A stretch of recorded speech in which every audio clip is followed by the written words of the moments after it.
The weirdest fast food items from foreign countries. This is a suggestion via Discord. This is coming from the channel Weird History Food. Let's check it out. Let's see where this takes us, guys. Americans like to think that they own the junk food game. After all, America has given the world Spam, pickled pig's feet, and even deep-fried butter. Okay. But it turns out the rest of the world is just as... Okay, this black burger 100% comes from Japan. I've had it, and it's absolutely delicious. It just tastes like a burger, to be honest, but it's black. ...into abominable food concoctions that sound almost good enough to eat. They're just not as loud and proud about it as America is. Today, we're discussing some of the strangest items found at American fast food chains all over the world. Okay. But before we scour the earth for some potential culinary crimes, why not subscribe to the Weird History Food channel? And leave us a comment letting us know what other mind-boggling menu items you'd like to hear about next. All right, let's do it. Okay, time to sink our teeth into some tasty treats? Yeah, let's go with tasty. Wait. Don't close out of the video just yet. It may seem like we're coming out of the gates swinging with McDonald's Nutella burger, but allow us to explain. Go ahead. Well, your first reaction may be a mixture of confusion, revulsion, and, let's face it, joy. We're unless it's a brioche. If it's a brioche bun, that would make sense. happy to tell you that beef, onions, pickles, and condiments have nothing to do with this burger. Okay. So you can rest assured that McDonald's is not sanctioning a chocolate hazelnut spread on a slab of meat yet. Okay. Instead, the burger is removed completely from the equation and replaced with the smooth, hazelnutty goodness of Nutella. And apparently, it's really tasty. The sandwich, called Sweetie Con Nutella, was released in 2016 and is only available in Italy, where Nutella was born. More of a dessert burger, or desserger, the Sweetie Con Nutella has been gobbled up by many excited Italians since its inception. Yeah, guys, I definitely tell you this right now. A lot of the places, specifically around the north of the Mediterranean Sea, they tend to really like brioche and chocolate. You can experience that type of thing in Andalusia, Costa del Sol, Tarifa, La Línea, Cadiz, guys, Malaga, Valencia, all of these places. I can keep going, but Nerja. But you get what I'm saying here. All of these places, specifically on the north side of the Mediterranean Sea, all absolutely love the concept of like brioche and Nutella. Right? Bread and chocolate. While it is not the healthiest thing to get from McDonald's, nobody goes to McDonald's for health food. No. And the snack is about as popular as Nutella, which is to say, people go totally nuts for it. Or should that be, they go hazelnuts for it. Oh yeah. Tell me the bread. What kind of bread is it? While it seems pretty cocky to name your French fries world-famous fries, it is hard to argue that McDonald's best-selling items are the most famous fried spuds on the planet. But it may surprise you to learn that in Italy, you can opt out of fries altogether and instead request a nice old hunk of Parmesan cheese. That's right. Italy's most sought-after side dish to the McDonald's burger is not the French fry, nor the onion ring. It is the snack al Parmigiano, a small block of pure Parmigiano Reggiano cheese in a handy pouch. Dubbed the pocket cheese, this tasty and sort of healthy alternative to fries is available upon request for anyone feeling cheesy enough to try it. Oh yeah, that one landed too. Guys, keep in mind, they also have beer. So instead of getting like a regular like soft drink, you can get beer along with a special menu item. It's like a deluxe French fries, I think is what they call it. It's more like a potato wedge rather than a French fry. Guys, I'm sorry, guys. I'm fat and I have been to over 140 countries. So I'm fat and I try all this food. Okay, so far I'm not super surprised, but just keep in mind you can get beer, basically, as a soft drink. Upon request for anyone feeling cheesy enough to try it. Oh yeah, that one landed too. Pizza has seen its fair share of toppings over the years. From old standards like extra cheese and pepperoni to more unusual fare like pineapple and jalapeno, we're always looking for something new to toss onto a pizza. But there is a menu item that turns the whole paradigm upside down by leaving the toppings where they are and instead makes its changes from the bottom up. Meet the chizza, a portmanteau of pizza and chicken. That will make sense in a second. Where is this? Pizza and chicken are hardly strangers. No. I got the new buffalo chicken pizza from Pizza Hut. Both buffalo and barbecue chicken are popular pizza toppings that steadily increase in popularity the more drunk you and your friends are while ordering. But Kentucky Fried Chicken locations in Singapore and Saudi Arabia came up with a new way of wetting chicken to za. Instead of traditional pizza dough, a flattened piece of fried chicken is used as the crust. Then toppings such as marinara and mozzarella are added to create a menu item that would knock the double down out in the first round. Like a seldom talked about cousin of chicken parmesan, the chizza differs by using other common pizza toppings such as pineapple chunks and ham. So more like a cousin who refuses to stop wearing Tommy Bahama shirts. Around here, we call that a hero. We'll stay in Singapore for this next one because... Yeah, guys, that sounded definitely delicious. I've been to Singapore. I've never actually been to KFC in Singapore because the food selections there are absolutely amazingly, breathtakingly delicious. So why would you even want to consume a KFC of all things? I don't even eat KFC in America. Because, if you can believe it, there is still stranger pizza to be had there. The Pizza Huts in Singapore carry a reputation for exquisite and fantastical pizzas. But much like a menu item designed by rapper and TV star Exhibit, the pizza we're talking about features a pizza inside a pizza. Pizception. The double sensation pizza seems like the kind of innovation only America could dream up. But make no mistake, it's a Singapore exclusive. Here's how the pizza works. Please explain. Much like Pizza Hut's stuffed crust pizza, the double sensation has a crust jam-packed with assorted cheeses on a typical supreme pizza. However, as you make your way down the slice, you are treated to a second pizza halfway through the first, complete with its own crust full of cheese and sausage. Finally, as you make your way to the center of the pie, you're greeted with a final level of toppings featuring a red-stemmed cherry. A cherry. Just like the movie Inception, the double sensation pizza does everything it can to prevent you from guessing how it ends. And after putting one away, you're still sitting there like a profusely sweaty Dom Cobb, telling yourself you need to go even deeper, maybe order two, and pile them on top of each other. Absolutely. Do that. Oh my God, what is that? Well, let me see another photo. Guys, what is... Look at that, guys. Look at that. Oh my God. Oh my God. That needs to be brought to America immediately. Okay? Period.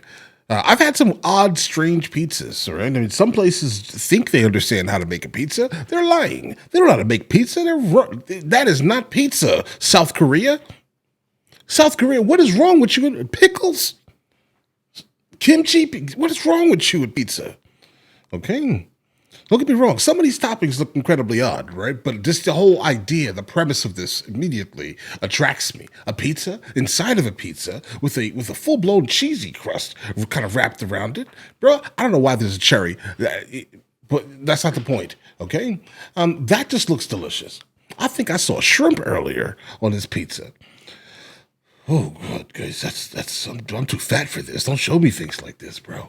You need to go even deeper, maybe order two, and pile them on top of each other. Right.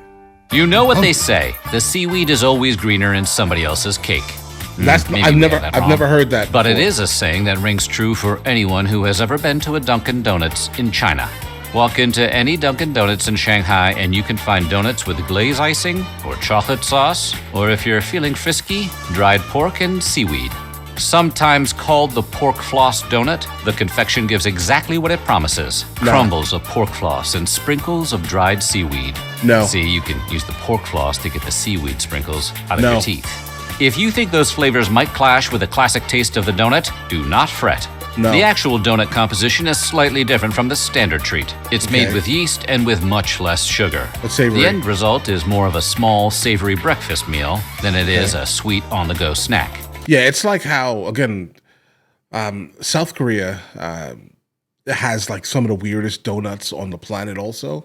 It's something about this region, like completely taking like American ideas and just completely making them their own type of thing. I respect it. I'm just not going to eat it, okay? I absolutely had one of the worst experiences in my life consuming a donut in South Korea, and I spent about 6 months in South Korea. No word if there's an accompanying cup of porkweed coffee. Pumpkin spice season comes but once a year for several months. To capitalize on this fall frenzy, Japanese McDonald's locations found a way to incorporate the spice to their menus. Now, chocolate-covered fries are already a staple on Japanese menus year-round, because, of course they are, and we demand to know when those are making their way to the States. Don't worry. I mean, they're decent. They're 6 out of 10. McDonald's decided to balance the just saltiness weird. and the sweet to perfection by adding pumpkin spice to the mix. Dubbed the Halloween Choco Potato Fries, the side dish is served on a tray and drizzled with chocolate and pumpkin sauces. Apparently, the treat is extremely tasty and has garnered many positive reviews. Oh, yeah? So much so that the Choco Potato Fries have reappeared on Japanese menus every October for the past several years. It's the perfect spooky treat to pair with that terrifying clown who's always hanging around that place. While we're snacking in Japan, it seems important that we stop by Burger King as well, so we can introduce you to the Kuro burgers. Kuro literally means black, something that should become obvious the second someone plops this burger noir in front of you. That's because the bun and the cheese of the burger are both jet black, like the sandwich has been moonlighting as a chimney sweep in the 19th century. This tall, dark, and handsome burger is made by charring the burger bun black. Squid ink is then added to further darken the bun until it resembles an Imperial probe droid. If that's not enough, the cheese is cooked with bamboo charcoal, so each slice comes out as black as the bun. The remaining ingredients are left their natural color, giving the whole shebang an eye-catching look. These dusky delights were so eye-catching that it started a small feud between Japanese McDonald's and Burger King. Each chain had their own black burger, with McDonald's upping the ante by launching an all-white burger. Taco. Yeah, guys, it's okay. Like, I mean, no, it's not just okay. It's great. It's just a regular Whopper, bro. That's basically it. But aesthetically, it stands out as something odd. It's like when you go to, I think when they used to have like blue ketchup and things like that. I understand. All of this is food coloring, but it messes with your brain. You think it tastes different. Obviously, you do taste the squid ink. If you've had any type of squid ink pasta, you kind of understand it's like a, like an aftertaste type of thing going on. But other than that, it's a Whopper, bro. Taco Bell is not afraid to change up their recipes from time to time, especially with a humble quesadilla. Bells in the Philippines stuff their quesadillas with Cheetos. South Korean Taco Bells throw in a little kimchi. And Taco Bell Finland crams a heaping helping of barbecue pork in with the melted cheese. Yeah, that sounds but good. But UK Taco that Bell one. saw all these wacky mashups and said, no. hold my sauce. Oh, no. Not to be outdone in the crazy quesadilla Bro, I swear if you put haggis in there, bro, we are having an immediate issue. game. They invented the Kit Kat Chocodilla, a chocolatey version of the standard quesadilla we've all come to know and love. The treat is made by melting entire Kit Kat bars and chocolate chips between Taco Bell's usual flour tortillas. And that's it. No beef, salsa, nor cheese need apply. Okay. The result is a tasty quesadilla-style snack with a satisfying Kit Kat crunch, like a dessertadilla. Taco Bell seems to have conquered the salty versus sweet combination. That's not and it. fans couldn't be happier. No, that's not The treat it. is so successful, in fact, that it has expanded its reach to the U.S. and is currently available in the Midwest, where you can grab the Kit Kat or Twix version. Okay, yeah, that sounds disgusting. Okay. I just can't imagine like how about this here? I'm not going to sit here and tell you that that's not good, specifically if you're someone who enjoys something like this. But I'm just staying right here. I'm just being honest here. I understand the brioche concept with the chocolate because it's basically like a chocolate donut, basically, right? But a case of, in my head, I just can't even think about it. It doesn't make any sense to me. Like, what is that? What does that flavor taste like? I'm trying to put it together in my mouth here, and it's not as good as the double pizza inside the pizza. Anybody up for a road trip? No. When their ice cream machine isn't broken, you can spend a hot summer day enjoying McDonald's ice cream sundaes. Traditionally, these frozen treats come in classic chocolate, buttery Tabasco. caramel, and sweet strawberry. But if those flavors seem a bit tired and mild to you, just hop on a plane and head over to Hong Kong where you can enjoy McDonald's Tabasco Fudge Sundae. Yeah, you heard that right. Tabasco and ice cream together. Okay, so basically you're wasting food. That's what I'm seeing here. You're wasting food right now. They're at last, and on purpose. Tabasco and McDonald's got together for a collaboration a few years back, with the expectation being that McDonald's would combine their time-honored burgers and sandwiches with Tabasco sauce. And the idea worked. Kind of. Instead of the expected Tabasco-filled burgers and Tabasco-garnished fries making the cut, the long-shot Tabasco sundae wound up stealing the show. Unlike the traditional chocolate sundaes at McDonald's, the Tabasco is not drizzled on top, but rather blended right into the ice cream, putting an inescapably fiery spin on the classic dessert, like a prank one would play on your younger brother. The coolness of the ice cream mixed with the spicy sauce quickly became a fan favorite. Hold on. If you want to send your taste buds on the most confusing ride of their lives, we know a little place in Hong Kong you should try. Yeah, I'm sorry for being disrespectful. I'm gonna go ahead and be honest here. I think that one may be the one. Like, have you guys had like a bacon milkshake before? Like, if you've had that before, you kind of understand maybe the odd flavor profile that could potentially work here. Initially, when I heard it, I'm thinking, okay, instead of like the chocolate sauce and things like that, it's Tabasco sauce. And I'm like, how does that make any sense? But if you actually blend it into the ice cream itself, as stated, and then adorn it with the regular sundae toppings, that may actually be delicious, bro. It'll be different. It'll be as different as the bacon milkshakes from Five Guys. That may work. Back when Windows 7 launched in 2009, Microsoft wanted to promote it with something tangible you could hold in your hands. Okay. Like a window, or, barring that, a big-ass burger. We're talking, of course, about the short-lived Windows 7 Whopper from Burger King. A sandwich so comically large you needed considerable meat hooks of your own just to handle it. It wasn't that much different from the classic Whopper, with 7 crucial differences. Instead of 1 patty, this Sammy had 7. In essence, it was just a gigantic hamburger. Yeah, the biggest burger I've ever eaten from there would have been 3 burger patties, and you feel like a fat boy eating that, right? You definitely feel like a fat boy eating that. So you don't want to, right? You don't want to eat that often. That sounds crazy bad for you. And I could never finish the 3 patty burger, bro. So you're putting 7 on there. That's just a waste of the animal. Okay, I think if you ordered that, you're a terrible person, and you probably don't deserve to eat meat any longer, bro. Live your life and existence for as long as you possibly can without any more protein, bro. You disrespectful. Okay, if you order that and don't eat it, and then you waste it, nah, bro. No. That's like prison or something. Outside of the number 7, it had absolutely nothing to do with Windows 7, except for the fact that both products were extremely difficult to eat. Honestly, it would probably be easier to eat a copy of Windows 7 than to hork down this monstrosity. As part of a tie-in with Burger King, Microsoft introduced the structurally unsound meat snack to its customers in Japan. Okay. The reviews poured in, and most were pretty lukewarm. Okay, so basically they were probably sharing it with like 6 people, because guys, they don't eat like that. Not this. That's not my experience. The portions are absolutely minuscule. So to tell me that you released this in Japan, a place where people don't eat like this, is intriguing.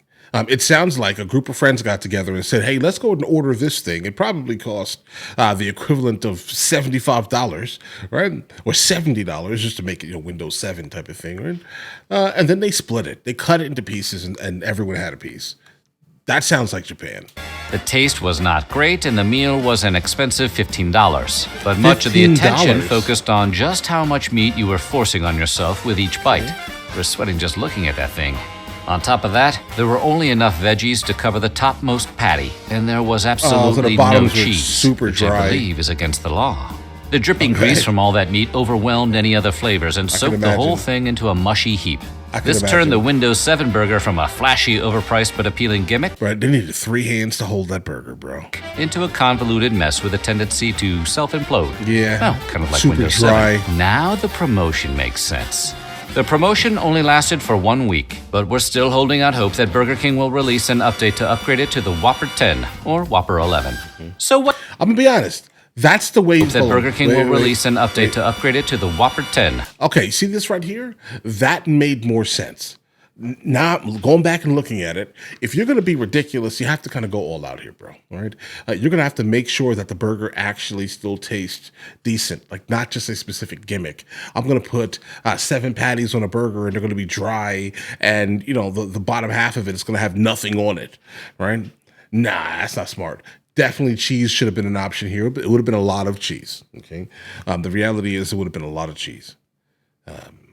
But at least put something between each of the patties so the patties are not like not disgusting, but just, dry, bro. Listen, some of these were better than others, but some of them are just like disgusting and disrespectful, right? But I'm glad, they explained it. But I mean, it's only disrespectful to my palate because my palate is a little bit weird. The one that I will not accept here is going to be the Kit Kat quesadilla. That just makes no sense to me. So we're going to pass on that.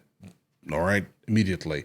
The one that takes the absolute crown is a double sensation pizza from Pizza Hut in Singapore. That's the one. Bring that to me immediately. Okay. The next time I go to Singapore, if you think that I'm looking for it. Okay. I almost want to specifically make that my next trip so I can experience this immediately. Can I call a local Pizza Hut, right? And ask them if they can make me a double sensation pizza and give them the guide to do it or something, guys. I need that to happen immediately. I'm not joking here. All right. That's the one that impresses me, like to the core of me. Right. But guys, if you've never had that black burger though, I think that's probably the one that is like the most social media worthy, but I'm also not sure that exists anymore. I don't think so, guys. But if you were there and you got to try it, congratulations. Right? But either way, listen, you guys all have an absolutely amazing day. Enjoy your day.